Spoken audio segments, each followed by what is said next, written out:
Nako ku Zambia tukavota. Ndiyebe nkhani sukuti titambasula kwambiri chifukwa nkhani pajatu baneba waneba chichewa ndeno nkhani ili mchichewanso kumene kuku ndithu ndiye tingomva kuti kumene ku yavota motani nkhani paja nkhani itu ndi nkhani khuza ndi maliro amene waboma ndithu sana labadile za munthu ameneyu pamene amadwala ngati former president nde pano tsopano amwalira nde pali pungo mene kuchitika tingomvera kuti zikuti bwanji kumeneko. Anyway, rest in peace former president Edgar Lungu. To declare 7 days of national mourning. He said not to declare per Thursday 7 days of national mourning. Niko kuti 7 days of national mourning anashta declare Zulu Patrick Kangwa does not affect us. Yes, boss.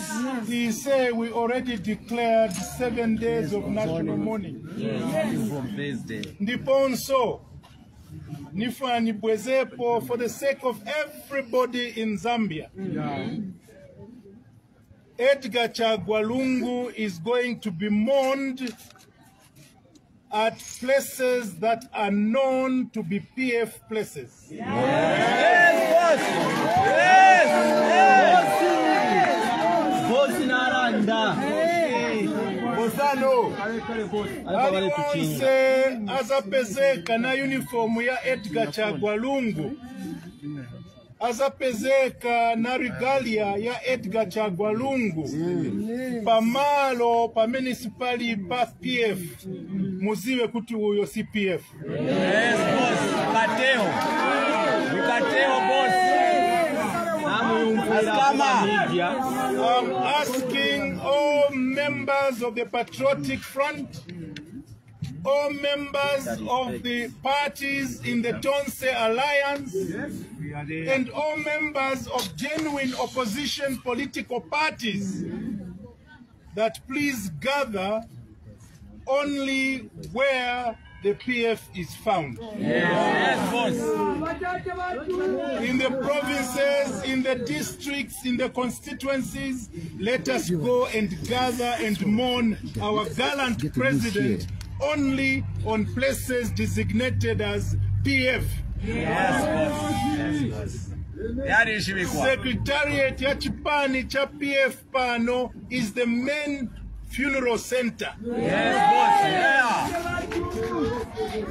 Lelo tasegula book of condolences here. Afuno sign a book of condolences, come and sign here. Yes. Amenaza sign a kumalo kwa mene city say a sign a book yao not ya Edgar Chagwa.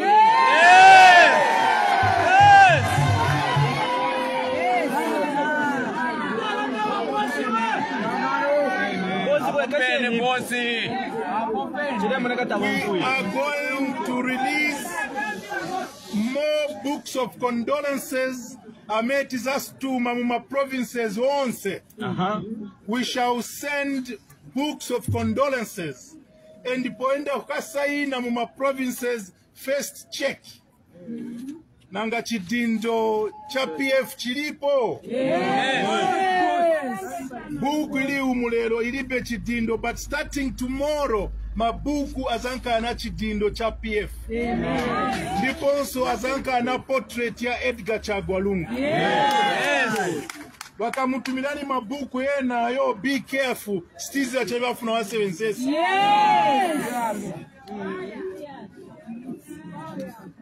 I also want to clarify naona pa social media anzanga nionesa vantu alemba kuti nakamba kuti tafanjala. Please tipase ni vakudia. Najani njala.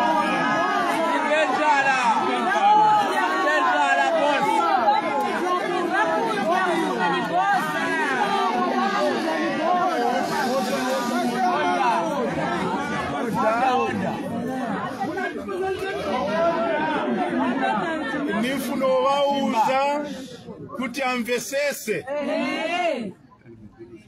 Amvesese. What we have lost is greater than the food. Yes. What we have lost is a leader. Ndibonso isachipani cha Patriotic Front. Stanjara stinga mvele because we are lonely. Yes, boss.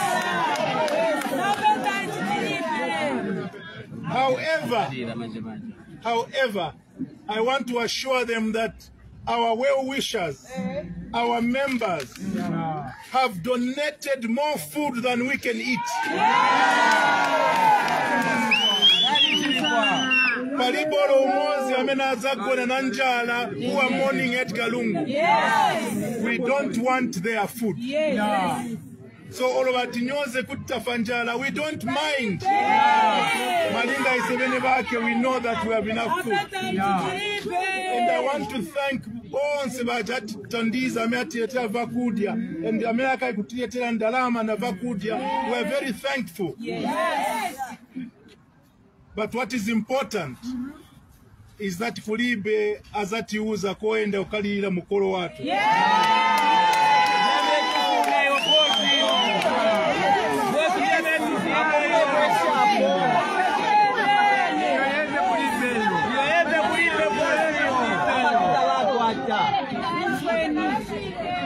Nabo chingwele chienda bosi. Sifuna vao bosi. Vao ni vao. Muntu ingati kuti mwamumanga ali mu prison. Na po mwaila pake ingata mwaila mu prison azamulila as a prisoner. Edgar Lungu was made to die suffering. And as we mourn him, we shall mourn him suffering. We don't want any luxury. Ndiponso nipempa kuti stop insulting Edgar Lungu. Nipempa stop insulting Edgar Lungu. He say ametra kumukamba kuti he is our president. Lelo stinga mukane here. He continues to be our president. Chimozi mozi vajanado umukamba mazina lelo wasamuchinjire here. Nazikamba socha. Wapitilize kumukamba kuti nikawalala. Osati lelo twacha kuti amwalira bakambe kuti his immense contribution to Zambia. Stop it! Yes! Stop it! Yes! Stop it! Yes!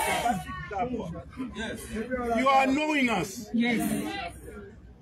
You are annoying us by saying this. You never ever recognized him as president. Everything you did, you said he stole. And today, with your hypocrisy, you come and say immense contribution.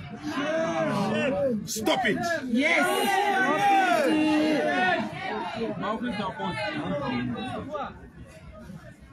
Nimupempa ni monse. Continue to stay here. Lero, we are going to make sure that pano pankala malaiti yambiri so that it's clear. Yes, boss. And nizampempani kuti kuyamba lero 6 p.m. 18 hours. Wanyama atanasika na yesterday vana wa skulu they came and had candlelight vigil pano mailo. So iselero kuyamba lero 6 p.m. 18 hours tiamba na ise vigil for Edgar Lungu until we finish the 7 days of mourning.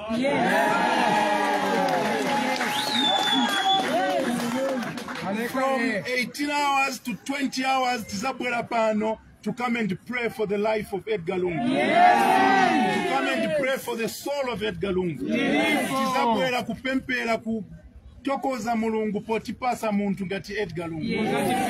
And this is going to be an opportunity for you to put on record Chisoni Mwinacho kwa Edgar Lungu. We are going to allow you after prayers, Amen, a speech to talk about their president. We want you to speak. And we are going to document that. We are going to keep it in our history. Yeah. It shall remain the history of Edgar Chagwa Lungu. Kwa meti enda kusogolo oku, I can assure you, Edgar Lungu will be mourned again.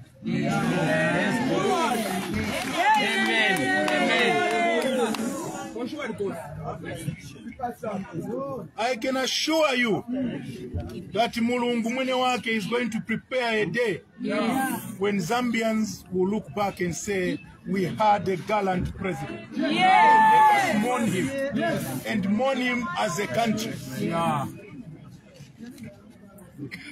Anzanga, from the provinces, Nimupempani, let us continue to remain united. Sintawi inakuti uyanani sokoneza now it's time to reunite. Ali onsa bwera kuzalira Edgar Lungu is your brother, is your sister. But be careful, Vigavenda would like to come and confuse us. My youths are ready.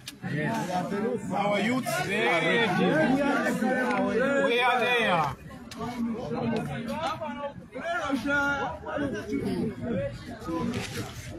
Jenti pitilize mkani zina every day tizambo omuzani. We are in touch na banja ili ku South Africa. Munamvela Zulu anakamba kuti the body will arrive on Wednesday. All the other details tizamuzani katizo mvana kamera ku South Africa. Singa kambe vambili mchata mvera kuti nanga ku South Africa ma program alibwanja. The only thing I can tell you is that kulira kuno ni kulira kwatu. Kulira kuno si kwa boma. Ndiponso Stephen otipletera musokonezo yae. Ingati mufuno lira mweka, please don't disturb us. He said we shall mourn our president here.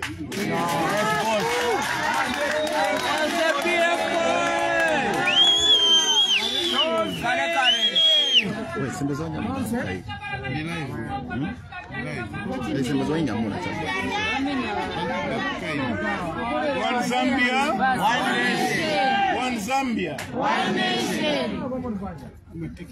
My dear members of the Patriotic Front and members of the general public, my dear citizens across the country, in Intao Yamaliro, let us mourn our president in dignity. Niponso nipempa onse, even those who didn't like Edgar Lungu, please allow us to mourn in dignity. Ise tifuna kuika muntu watu mwamutendele. Allow us to mourn. Don't disturb us. And by telling us how immense you are annoying us, stop it. Ingatumipe vokamba, shut up. Shut up. Ingatikuti ine pa umoyo wanga, you call me a dog.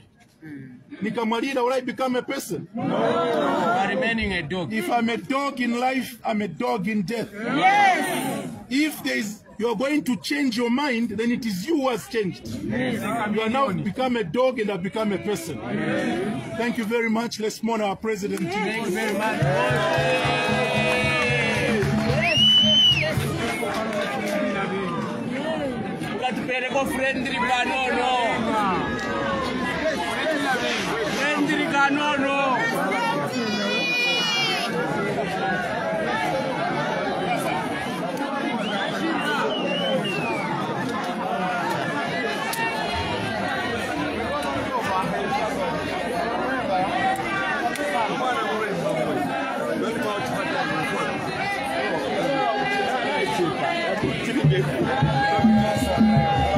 Thank you.